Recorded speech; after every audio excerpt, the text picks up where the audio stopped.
I wanted this to be an album that wore its influences on its sleeve. I wanted there to be songs that sounded like David Bowie, or Lou Reed, or Mark Bolan. I wanted Lady Gasoline to be an in-your-face, power pop extravaganza.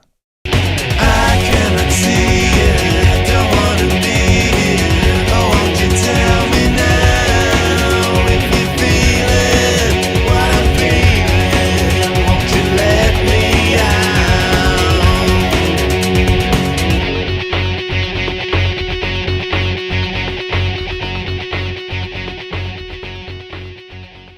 I suppose, technically speaking, Lady Gasoline is the famously difficult second album, whereas with Twisted City, I knew what I wanted to do from the very outset of the recording, and that was to make an album about London. This was far more difficult, and it was only towards the end of the recording process for Lady Gasoline that I kind of understood what the record was about. The album is about love, lust, desire, sex, loss, sadness, all the things that tend to go hand in hand with most relationships. The title track for Lady Gasoline was written as I walked between the Euston Road and Regent's Park. I was taking a shortcut and the song just came into my head. Give me that love, no broken feeling. I want that good stuff. Give me your time. I'm running on empty. I don't know why.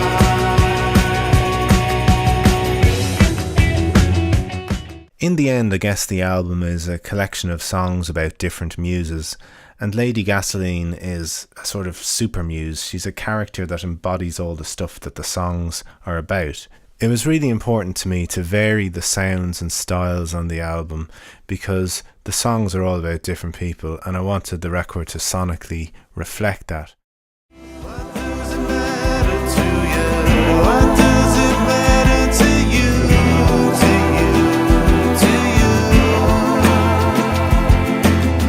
There's nothing I can give you. There's nothing I can do.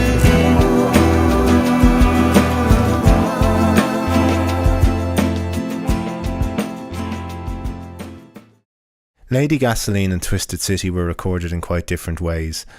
With Twisted City, I was kind of doing a Mike Oldfield sort of thing on it, playing all the instruments myself. Lady Gasoline was a different kettle of fish entirely because I worked with a lot of different musicians on the album. There's about 6 or 7 or 8 people other than myself playing at various points. The main guys playing on it are the Distractions, my live band, and they really help give the album a very live and energetic feel. Oh, look at the way you're feeling now. You know what to say, but you don't know how.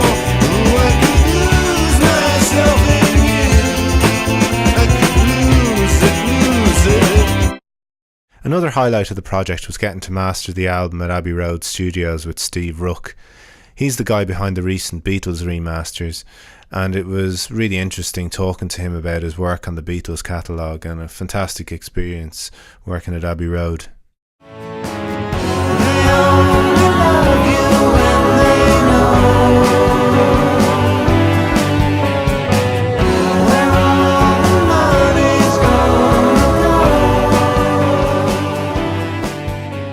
I've always been a fan of the kind of artwork that Lou Reed comes up with on his album covers, and particularly given that there was a track called Lou Reed on Lady Gasoline, we went for that kind of look and feel with the artwork. I guess I must have met you in a rock and roll band. You was acting kinda cool, you played guitar left hand. But it doesn't matter, 'cause you see, you ain't ever gonna beat Lou Reed. You want it your way, and you want it now. You want it always, but you don't know how.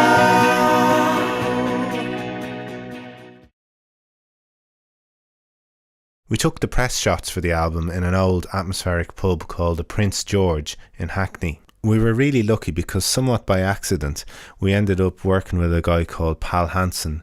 He's a photographer from Norway who's taken pictures of just about anyone who's anyone, and the results he got were pretty amazing. He managed to make us look half decent.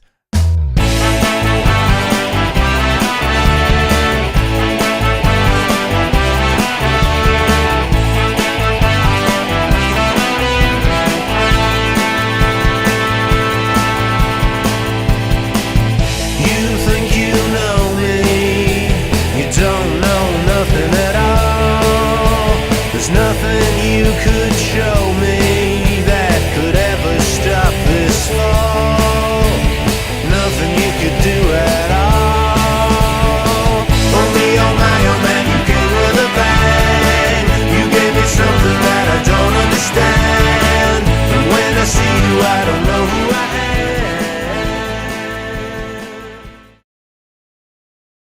Lady Gasoline isn't really an album that ponders the meaning of life. It's more of an in-your-face outpouring of desire for something or someone. I didn't sit around thinking long and hard about these songs. They were more or less recorded as and when inspiration struck, and they're kind of like an instant snapshot of a feeling.